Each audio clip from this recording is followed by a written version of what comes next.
और आज जो हम लोगों का जो सेशन चल रहा था, जैसा पिछले सेशन में हम लोगों ने अन्योन्य प्रेरण गुणांक को देखा, अरे स्वप्रेरण गुणांक को देखा, और स्वप्रेरण गुणांक से मतलब उसमें देखा था कि जो है आपका कि समतल कुंडली का स्वप्रेरकत्व या स्वप्रेरण गुणांक कितना होगा। साथ ही साथ हम लोगों ने देखा कि प्रणालिका का स्वप्रेरण गुणांक क्या होगा। ठीक है, अब हम लोगों को नेक्स्ट टॉपिक में देखना है कि अन्योन्य प्रेरण गुणांक क्या होता है। ठीक है, तो जैसे स्वप्रेरण में क्या होता था कि एक सिंगल कॉइल होता था, एक अकेला कॉइल होता था, और जिसमें हम क्या करते थे कि वैद्युत धारा के मान में परिवर्तन करते थे, या उसमें जब वैद्युत धारा प्रवाहित करते थे तो होता क्या था कि कुंडली से बद्ध चुंबकीय फ्लक्स में परिवर्तन होता था, और जिसके फलस्वरूप हमारा क्या होता था, कुंडली में एक प्रेरित विद्युत वाहक बल उत्पन्न हो जाता था। ठीक है, विद्युत चुंबकीय प्रेरण की यह घटना ही हमारी क्या कहलाती थी, स्वप्रेरण की घटना कहलाती थी। ठीक, अब जब हमें अन्योन्य प्रेरण में देखना है तो अन्योन्य प्रेरण में क्या होगा, एक सिंगल कॉइल नहीं होगा, एक डबल कॉइल होगा, दो कॉइल्स होंगे। ठीक है, और दो कॉइल्स होंगे कैसे, समाक्ष होंगे, मतलब दोनों की जो एक्सिस होगी वह हमारी क्या होगी, एक ही होगी या समान होगी। ठीक है, ये कह सकते हैं। और करेंगे क्या कि एक कुंडली, किसी भी दोनों में से कोई भी एक कुंडली के धारा के मान में परिवर्तन करेंगे, और जिससे क्या होगा कि दूसरी कुंडली, उसके समीप रखी हुई दूसरी कुंडली से बद्ध चुंबकीय फ्लक्स में क्या होगा, परिवर्तन होगा, और जिसके परिणाम स्वरूप दूसरे वाले कुंडली में क्या होता है कि एक प्रेरित विद्युत वाहक बल उत्पन्न हो जाएगा, और मुख्य धारा के दिशा के विपरीत दिशा में क्या होगी, प्रेरित धारा उत्पन्न हो जाएगी। ठीक है, तो विद्युत चुंबकीय प्रेरण की यह घटना, जिसमें एक कुंडली के धारा के मान में परिवर्तन करने से दूसरी कुंडली में क्या होता हो, प्रेरित विद्युत वाहक बल अथवा प्रेरित धारा उत्पन्न हो जाए। ठीक है, तो वह घटना आपकी क्या कहलाती है, स्वप्रेरण की घटना अन्योन्य प्रेरण की घटना कहलाती है। ठीक है, देखिए होगा क्या, जैसे ये हमारी दो कुंडलियां हैं, एक ये है,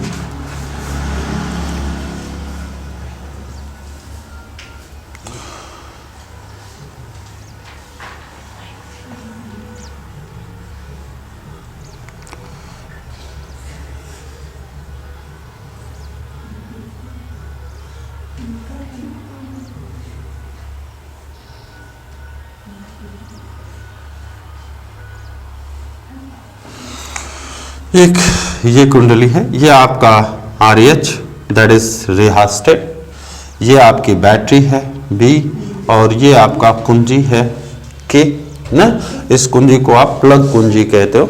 ठीक है, इसमें जब हम ये कर रहे हैं तो सपोज कर रहे हैं कि ये धारा, वैद्युत धारा क्या हो रही है, प्रवाहित हो रही है, और ये बैटरी का प्लस टर्मिनल, ये आपका माइनस टर्मिनल है, ये एरो थोड़ा सा गलत लगा है, तो ये चीज हो गया।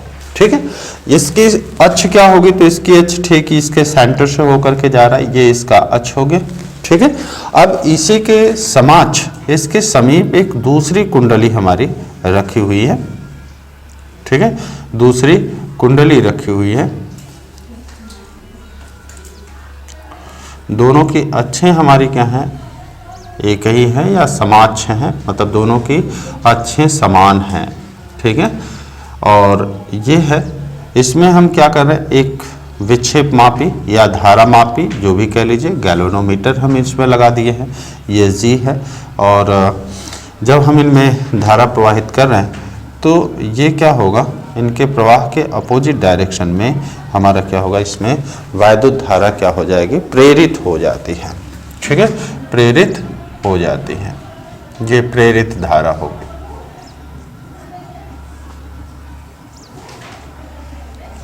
प्रेरित धारा हो गई, क्लियर है, प्रेरित धारा हो गई। ये इसका विक्षेप हमारा इस साइड में नहीं जाएगा। ठीक है, इसका विक्षेप हमारा ये इस तरह से जाएगा, ऐसे हो जाएगा। ठीक है, तो ये चीज रहा। अब होगा क्या, ध्यान देंगे तो जैसे कि मतलब ये रिहास्टेट के सहायता से हम क्या करेंगे कि जब कुंडली के धारा के मान में क्या करेंगे, परिवर्तन करेंगे। परिवर्तन करने का मतलब बढ़ाएं, घटाएं अथवा एकाएक क्या करें, शून्य कर दें। तो शून्य कर देंगे तो होगा क्या कि जब हम इसमें वैद्युत धारा प्रवाहित करें तो इस कुंडली में क्या हो जाएगा, एक प्रकार का चुंबकीय क्षेत्र उत्पन्न हो जाएगा। और चुंबकीय क्षेत्र का रिप्रेजेंटेशन कौन करता है, तो चुंबकीय बल रेखाएं करती हैं। जाहिर सी बात है कि इनसे हमारी क्या होंगे, चुंबकीय बल रेखाएं निकलेंगी। ठीक है, और जब चुंबकीय बल रेखाएं हमारी क्या करेंगे, इनसे निकलेंगे तो ये करेंगे क्या, यह जो है पास वाली कुंडली से भी होकर के क्या करेंगे, गुजरेंगे ना। इस तरीके से पास वाली कुंडली से होकर के क्या करेंगे, गुजरेंगे। तो अब अगर हम देखें कि ये जब पास वाली कुंडली से होकर के क्या कर रही हैं, गुजर रही हैं, तो उनके पास वाली कुंडली से बद्ध चुंबकीय फ्लक्स में क्या होगा, परिवर्तन होगा। जाहिर सी बात है कि फ्लक्स की संख्या, जब धारा का मान बढ़ाएंगे तो फ्लक्स की संख्या बढ़ेगी, जब धारा का मान घटाएंगे तो फ्लक्स की संख्या घट जाएगी। ठीक है, क्योंकि ये तो जो मैग्नेटिक फील्ड है वो बेसिकली किस पर डिपेंड कर रहा है, करंट पे डिपेंड कर रहा है। करंट का मान बढ़ाएंगे तो जाहिर सी बात है चुंबकीय फ्लक्स का मान बढ़ जाएगा। ठीक है, तो अब जब हम इनके धारा के मान में क्या करते हैं, परिवर्तन करते हैं, तो धारा के मान में परिवर्तन करते हैं तो इसमें पास में रखी हुई कुंडली में क्या होता है, प्रेरित विद्युत वाहक बल अथवा प्रेरित धारा उत्पन्न हो जाती है। ठीक है, इस घटना को, विद्युत चुंबकीय प्रेरण की इस घटना को हम क्या कहते हैं, अन्योन्य प्रेरण की घटना कहते हैं। ठीक है, अन्योन्य प्रेरण की घटना कहते हैं। क्लियर है। अब बात रही ये कि जिस कुंडली में हम धारा के मान में परिवर्तन कर रहे हैं तो उसे हम कह देते हैं प्राइमरी कुंडली या प्राथमिक कुंडली न, और जिसमें जिसमें प्रेरित धारा आपकी क्या हो रही है, उत्पन्न हो रही है, उसे हम कह देते हैं सेकेंडरी कुंडली या द्वितीय कुंडली कह देते हैं। ठीक है, तो उनमें ये जो है, ये चीज आपका रहा अन्योन्य प्रेरण। ठीक है, अन्योन्य प्रेरण की घटना। ठीक है, अगर हम अन्योन्य प्रेरण की घटना पर आधारित केवल एक यंत्र का नाम अगर पूछा जाए कि यंत्र कौन सा है, तो हम इसमें ले सकते हैं कि ट्रांसफार्मर। ट्रांसफार्मर जो होगा,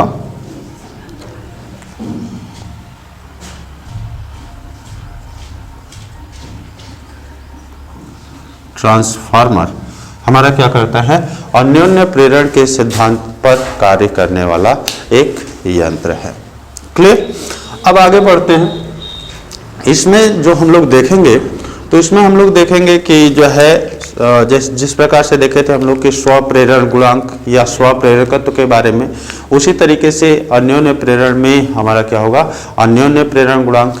ठीक है, अन्योन्य प्रेरण गुणांक या अन्योन्य प्रेरकत्व के बारे में देखेंगे और उनकी विभिन्न तरह से, मतलब प्रेरित विद्युत वाहक बलों के पदों में और फ्लक्स ग्रंथियों के पदों में हम लोग इनका जो है परिभाषा देखेंगे।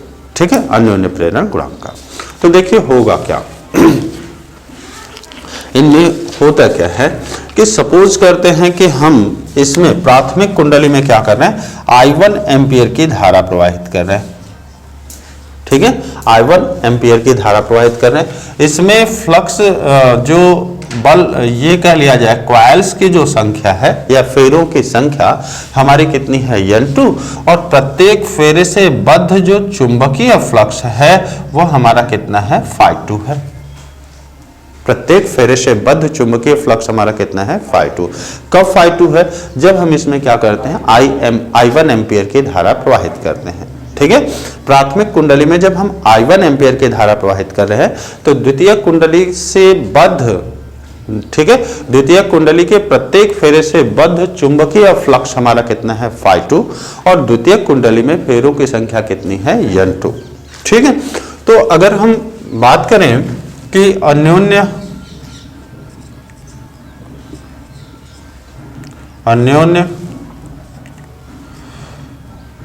प्रेरकत्व की, ठीक है, अन्योन्य प्रेरकत्व या कह लिया जाए अन्योन्य प्रेरण गुणांक, की। ठीक है, अन्योन्य प्रेरण गुणांक की। तो देखिए इसमें होगा क्या, ये होगा कि जब हम जो है द्वितीय कुंडली में फ्लक्स ग्रंथियों की संख्या जो होती है वह प्राथमिक कुंडली में प्रवाहित धारा के अनुक्रमानुपाती होती है। ठीक है, प्राथमिक कुंडली में प्रवाहित धारा के अनुक्रमानुपाती होती है। यानी कि आप इसे ऐसे लिख सकते हो कि भाई द्वितीय कुंडली में फ्लक्स ग्रंथियों की संख्या कितनी होगी, तो भैया फेरों की संख्या और इनटू प्रत्येक फेरे से बद्ध चुंबकीय फ्लक्स, यानी कि आपका क्या मिलेगा, N2 मिलेगा। क्लियर है, N2 और यह कितने के अनुक्रमानुपाती होगा, तो वह अनुक्रमानुपाती होगा प्राथमिक कुंडली में प्रवाहित धारा के मान के अनुक्रमानुपाती होगा। ठीक है, यहां पे एक हम स्पेशल कांस्टेंट यूज करेंगे, N2 is equal to M into कितने के, I1 के। ठीक है, जहां पे यम हमारा क्या है, तो यम हमारा क्या है, अन्योन्य प्रेरकत्व अथवा अन्योन्य प्रेरण गुणांक है। ठीक है, तो यहां पे आप कह सकते हो कि जहां यम एक समानुपातिक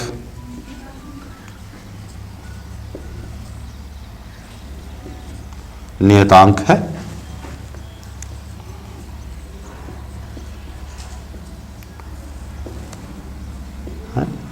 जिसे हम क्या कहते हैं, अन्योन्य प्रेरण गुणांक अथवा अन्योन्य प्रेरकत्व कहते हैं, अन्योन्य प्रेरकत्व कहते हैं।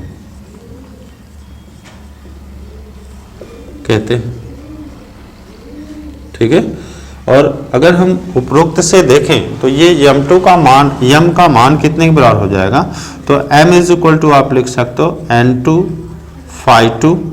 और अपॉन कितने के, I1 के लिख सकते हो। अगर हम मान लें कि प्राथमिक कुंडली में प्रवाहित धारा का मान I1 इज इक्वल टू कितने के हो, 1 के हो, यानी कि एकांक हो, तब आपका यम इज इक्वल टू कितने मिल जाएगा, तब आपको मिल जाएगा कि m is equal to N2 के बराबर हो जाएगा ना। यानी कि दो कुंडलियों के बीच जो अन्योन्य प्रेरकत्व अथवा अन्योन्य प्रेरण गुणांक होता है, अन्योन्य प्रेरकत्व अथवा अन्योन्य प्रेरण गुणांक, वह क्या होता है कि दूसरी कुंडली में फ्लक्स ग्रंथियों की संख्या के बराबर होता है, जबकि प्राथमिक कुंडली में प्रवाहित धारा का मान क्या हो, एकांक हो। ठीक है, प्राथमिक कुंडली में धारा का मान हमारा क्या हो, एकांक हो। ठीक है, तो यहां से हम इनकी डिफिनेशन दे सकते हैं। क्लियर। उसके बाद अगर हम देखें कि प्रेरित विद्युत वाहक बल के पदों में, ठीक है, इसी चीज को अगर हम प्रेरित विद्युत वाहक बल के पदों में देखें तो चलिए देखते हैं प्रेरित विद्युत वाहक बल के पदों में। प्रेरित विद्युत वाहक बल के पदों में अगर हम इनको देखें तो जैसे अगर मान लेते हैं कि जो प्राथमिक कुंडली है, प्राथमिक कुंडली के धारा के मान में हम क्या कर रहे हैं, परिवर्तन कर रहे हैं, और धारा के मान में जब परिवर्तन करते हैं तो इसमें प्रवाहित जो फ्लक्स जो है उत्पन्न प्रेरित विद्युत वाहक बल, द्वितीय कुंडली में उत्पन्न प्रेरित विद्युत वाहक बल हमारा कितना है, स्मॉल e है। ठीक है, तो फैराडे के नियम से हमारा हो क्या जाएगा कि द्वितीय कुंडली में उत्पन्न जो प्रेरित विद्युत वाहक बल है आपका E2, ठीक है, E2 वह हमारा कितने के बराबर होगा, तो वह बराबर होगा द्वितीय कुंडली में फ्लक्स ग्रंथियों की द्वितीय कुंडली में ये कह लिया जाए फ्लक्स परिवर्तन की ऋणात्मक दर के क्या होगा, बराबर होगा ना। यानी कि आप इसे लिख सकते हो कि डेल φ2 अपॉन कितने के, डेल टी के, और यहाँ पे द्वितीय कुंडली में फेरों की संख्या कितनी है, N2, और यहाँ पे क्या हो जाएगा, माइनस लग जाएगा। क्लियर है। तो अगर ये लगा तो यहाँ से आप इसे ऐसे भी लिख सकते हो कि E2 इज इक्वल टू हो कितने की जाएगा, तो माइनस, यहाँ पे लिख सकते हो डेल, यहाँ पे हो जाएगा N2 φ2 और अपॉन कितने के, डेल टी के, ठीक है। और n2 phi2 की वैल्यू कितनी है, mi1 है, यहां से निकाल सकते हैं, निकाले हैं, तो इनके जगह पे क्या लिख सकते हैं, mi1 लिख सकते हैं।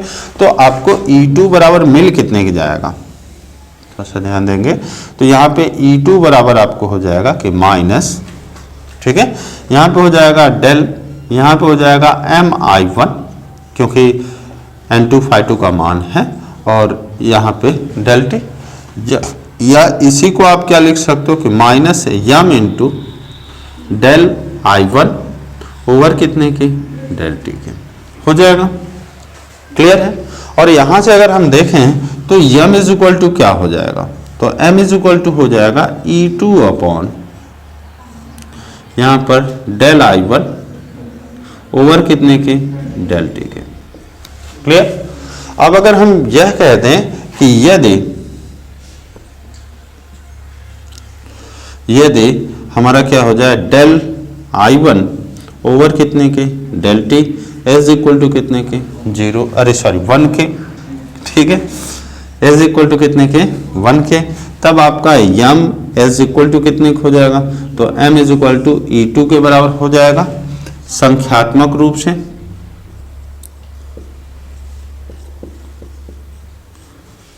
से ना। और फिर आप यहाँ पे कह सकते हो, यहाँ पे अन्योन्य प्रेरण गुणांक का परिभाषा जो होगा वह प्रेरित विद्युत वाहक बल के पदों में दे सकते हो, जिसमें होगा क्या कि परस्पर समीप में रखे हुए दो समाक्ष कुंडलियों में से, ठीक है, किसी एक कुंडली के धारा के मान में एकांक परिवर्तन करने पर, ठीक है, करने पर जो होगा उसका अन्य कुंडलियों के बीच जो अन्योन्य प्रेरण गुणांक होगा वह दूसरी कुंडली में उत्पन्न प्रेरित विद्युत वाहक बल के संख्यात्मक मान के क्या होगा, बराबर होगा, ठीक है। या इसे ऐसे भी कह सकते हैं कि परस्पर समीप में, मतलब दो कुंडलियों के बीच अन्योन्य प्रेरण गुणांक ना किसी एक कुंडली के उस प्रेरित विद्युत वाहक बल के संख्यात्मक मान के बराबर होता है, जबकि, ठीक है, जबकि दूसरी कुंडली के धारा के मान में एकांक परिवर्तन किया जाए, ठीक है, तो एकांक परिवर्तन किया जाए। तो ये चीज रहा आपका अन्योन्य प्रेरण गुणांक अथवा अन्योन्य प्रेरकत्व।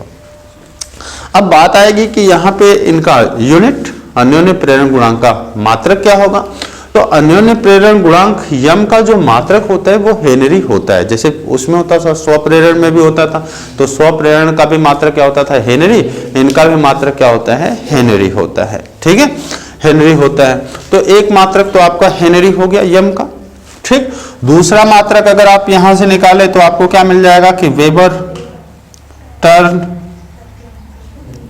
प्रति एम्पियर, ये भी हो जाएगा, ये सिंपली वेबर भी लिख सकते हो, वेबर पर एम्पियर, ये भी चल जाएगा। अच्छा, यहां से अगर आप निकालना चाहो तो यहां से निकालोगे तो क्या मिलेगा, वोल्ट सेकेंड और प्रति क्या हो जाएगा, एम्पियर हो जाएगा, ठीक है, वोल्ट सेकेंड प्रति एम्पियर हो जाएगा, ठीक है। और ये यम के एस पद्धति में निकालना है, यम के एस ए पद्धति में निकालना है तो बड़े प्रेम से आप उसे निकाल ही सकते हो। और इसी को सिंप्लीफाई करके हमने ये भी बताया था कि यह कितने के बराबर हो जाएगा, तो यह बराबर हो जाएगा ओम सेकंड के। तो ये भी क्या होगा, अन्योन्य प्रेरण गुणांक का हमारा क्या हो जाएगा, मात्रक हो जाएगा। समझ में आई बात। तो अन्योन्य प्रेरण गुणांक के मात्रक क्या क्या हो गए, तो एक हो गया हेनरी, दूसरा हो गया दूसरा आपका क्या हो गया, वोल्ट वेबर, ये कर लिया जाए वेबर पर एम्पियर, ये भी हो सकता है। तीसरा आपका क्या हो सकता है, वोल्ट सेकेंड प्रति एम्पियर। चौथा आपका ओम सेकेंड, ठीक है, ये भी हो सकता है। और यम के एस पद्धति में आगे आप उनका यूनिट बना ही लेंगे। हालांकि इनके डायमेंशन की बात कही जाए तो इनका डायमेंशन कितना है, अन्योन्य प्रेरण गुणांक का बीमा ना। तो अन्योन्य प्रेरण गुणांक का जो बीमा होता है वह आपका होता कितने के है, तो यम एल स्क्वायर टी के घात में -2 और a के घात में -2 होता है। यानी कि यहां से अगर हम इनका यम के, ठीक है, एम के एस ए पद्धति में मात्रक देखें तो वह मात्रक आपका हो कितने की जाएगा, m मतलब मास और मॉस मतलब किग्रा, उसका यूनिट क्या होगा, किग्रा हो जाएगा। और यल मतलब लेंथ, और लेंथ का यूनिट मीटर, तो ये हो जाएगा मीटर स्क्वायर।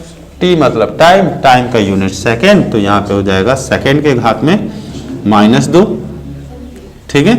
और ए का एम्पियर ना, और एम्पियर के घात में भी क्या हो जाएगा, -2 हो जाएगा। क्लियर। तो ये इनका क्या हो गया, MKSA पद्धति में मात्रक हो गया।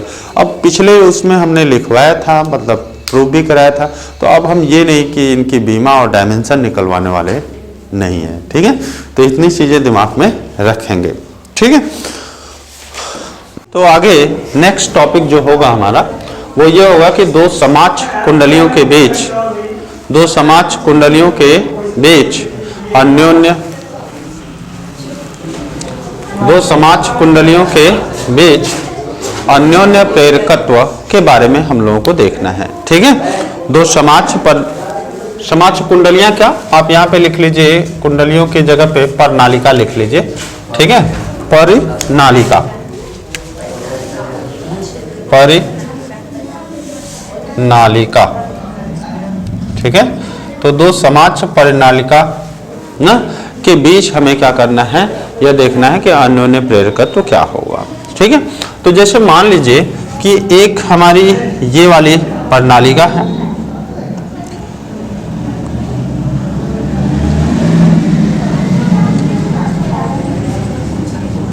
ठीक है, जिसकी जो लंबाई है, हम मान रहे हैं कि इनकी जो लंबाई है वो हमारी कितनी है, यल है। परिनालिका की लंबाई कितनी है, यल है। और इसमें जो है हमारा I1 एम्पियर की धारा प्रवाहित हो रही है, ठीक है। ये I1 एम्पियर की धारा प्रवाहित हो रही है। और इसी के समाज एक दूसरी परिनालिका है, समाज है, और एक दूसरी परिनालिका है। ये हम देखिए दूसरी परिनालिका बना रहे हैं, जो कि रेड कलर से बना रहे हैं, ठीक है, ताकि आप इन दोनों में डिफरेंस समझ सके कि इन दोनों में डिफरेंस है।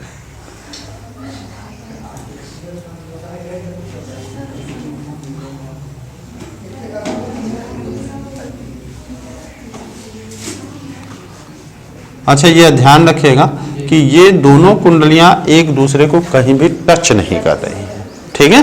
ये एक दूसरे को टच नहीं कर रही है। जहां पे पायल कहीं टच आपको दिखाई दे रहा है, तो आप मानिएगा कि वो एक्चुअली में हाथ की गड़बड़ी है, ठीक है, हाथ की गड़बड़ी है, हाँ, कलाकारी में गड़बड़ी है, ठीक है। बहुत ही समझदार बच्चे हैं, ठीक है। तो ये चीज है, ये आपकी परिनालिका है। और इनमें हम क्या कर रहे हैं कि एक में हम क्या कर रहे हैं, I1 एम्पियर की धारा प्रवाहित कर रहे हैं। और इस कारण हम यह निकालेंगे कि इन दोनों धारावाही परिनालिकाओं के बीच हमारा क्या कर रहा है, अन्योन्य प्रेरण गुणांक का मान कितना होगा। अच्छा, जैसे हमने आपको जब दो समाज कुंडलियों के बीच अन्योन्य प्रेरण गुणांक बताया, तो वहां पे ये चीज कहा था कि जो M होगा, M अन्योन्य प्रेरण गुणांक M जो होगा वह कितने के बराबर होगा, तो वह होगा N2 phi2 और अपॉन कितने के, I1 के होगा, ठीक है। यानी कि हमारा टारगेट क्या होगा, हम ये मानेंगे कि इस वाले में फेरों की संख्या कितनी है, N2 है ना, और प्राथमिक कुंडली में फेरों की संख्या, प्राथमिक कुंडली में फेरों की संख्या हमारी कितनी है, N1 है, ठीक है। प्राथमिक कुंडली में, हालांकि इसकी जरूरत है नहीं, प्राथमिक कुंडली में फेरों की संख्या N1 और दूसरे में क्या है, N2 है। और प्राथमिक कुंडली जो द्वितीय कुंडली है ना, दूसरी वाली कुंडली के प्रत्येक फेरे से बद्ध जो चुंबकीय फ्लक्स है वो हमारा कितना है, phi2 है। तो N2 तो एक स्केलर क्वांटिटी है जो कि संख्या पहले से दे रखी है ना। बात समस्या क्या होगी यहाँ पर, phi2 का मान निकालना, ठीक है। phi2 का हमें क्या करना, मान निकालना। और phi2 का मान हमें मिलेगा कैसे, ठीक है। तो अगर हम यह देखें phi2 का मान निकालने के लिए सबसे पहले तो हम यह देखेंगे कि जब हम I1 एम्पियर की धारा प्रवाहित करेंगे, तो ये प्राथमिक कुंडली में जब धारा प्रवाहित कर रहे हैं तो उसके कारण चुंबकीय क्षेत्र कितना होगा, या पहली वाली प्रणालिका में हम वैद्युत धारा जब प्रवाहित करें तो उसमें चुंबकीय क्षेत्र कितना होगा। तो अगर हम चुंबकीय क्षेत्र कहें कि वो B है तो B इज इक्वल टू हमारा कितने का मिलना है, तो वह मिलना है mu naught capital N1 upon कितने का हो जाएगा L और इनटू कितने के हो जाएगा I के, और इसमें I1 एम्पीयर की धारा प्रवाहित हो रही है। यानी कि चुंबकीय क्षेत्र B का मान अगर हम प्राथमिक जो पहली वाली प्रणालिका है उसमें I1 एम्पीयर की धारा प्रवाहित कर रहे हैं तो उसके कारण चुंबकीय क्षेत्र हमारा कितना हो जाएगा, तो चुंबकीय क्षेत्र B इक्वल टू हो जाएगा mu naught N1 upon L into कितने होगा I1 के होगा। ठीक है, क्लियर है। अब अगर हम कहें कि इस चुंबकीय क्षेत्र के कारण जो दूसरी प्रणालिका है उस प्रणालिका में उत्पन्न चुंबकीय क्षेत्र, उससे बद्ध चुंबकीय फ्लक्स, तो चुंबकीय फ्लक्स अगर हम मान लें कि वह कितना है φ2 है तो φ2 इज इक्वल टू कितने होगा B इंटू ए के होगा, जहां ए क्या है दूसरे वाली प्रणालिका का क्या है अनुप्रस्थ काट का क्षेत्रफल है ना।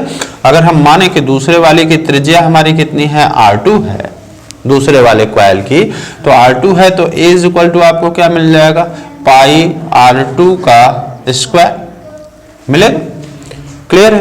तो यहां से अगर हम देखें कि φ2 का मान कितना हो जाएगा तो φ2 का मान हो जाएगा mu naught N1 upon L into I1 into A का मान है कितना पाई R2 का स्क्वायर, जो हो गया।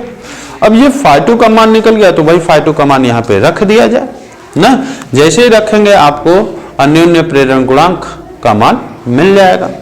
तो यहाँ पे जैसे ही रखेंगे तो आपको मिल क्या जाएगा, यहाँ पे हो गया N2 अपॉन कितने के I1 और इंटू φ1। φ1 का मान कितना है तो φ1 का मान है म्यू नॉट, यहाँ पे हो जाएगा N1 upon L into I1 into pi R2 का स्क्वायर। क्लियर है। अब यहां से देखोगे तो I1 से I1 कट गया और तो कुछ कटने वाला है नहीं ना, कटने वाला नहीं है, इसका मतलब गुणा कर लिया जाए। तो गुणा कर लिया, वैसे ये थोड़ा सा अजीब लग रहा है तो यहाँ पे हम केवल A ही लिख देते तो ज़्यादा बेटर होगा। ठीक है, तो हम यहाँ पे A लिख दे रहे हैं। ठीक है, A लिख दिया भाई। A का मान पाई R2 का स्क्वायर है, वो हम रखेंगे जब न्यूमेरिकल में जरूरत पड़ेगी तो। ठीक है, तो यहाँ से आपको मिलेगा क्या, तो यहाँ से मिल जाएगा कि म्यू नॉट N1 N2, ठीक है, N1 N2 भाई N1 N2 हो गए, म्यू नॉट हो गया और इंटू में कितने का A और अपॉन कितने के L के। ठीक है, यही इनका क्या हो जाएगा अन्योन्य प्रेरण गुणांक हो जाएगा। ठीक है, बात समझ में आई। या फिर अगर आप ये करना चाहते हो तो इस L का इसमें क्या करो भागा दे दो। ठीक है, भागा दे दोगे तो यह क्या बताएगा एकांक लंबाई में फेरों की संख्या बताएगा प्राथमिक कुंडली में, जिसे कि हम स्मॉल n1 से डिनोट करेंगे। यानी कि तब हमारा ये इक्वेशन कितने के बराबर हो जाएगा, तो वो हो जाएगा mu naught small n1 into n2 into कितने के होगा A, और यह बराबर आपका किसके है M के हैं। ठीक है, तो ये आपका क्या है दो समाज धारावाही प्रणालिका के बीच अन्योन्य प्रेरकत्व है। क्लियर है। ठीक।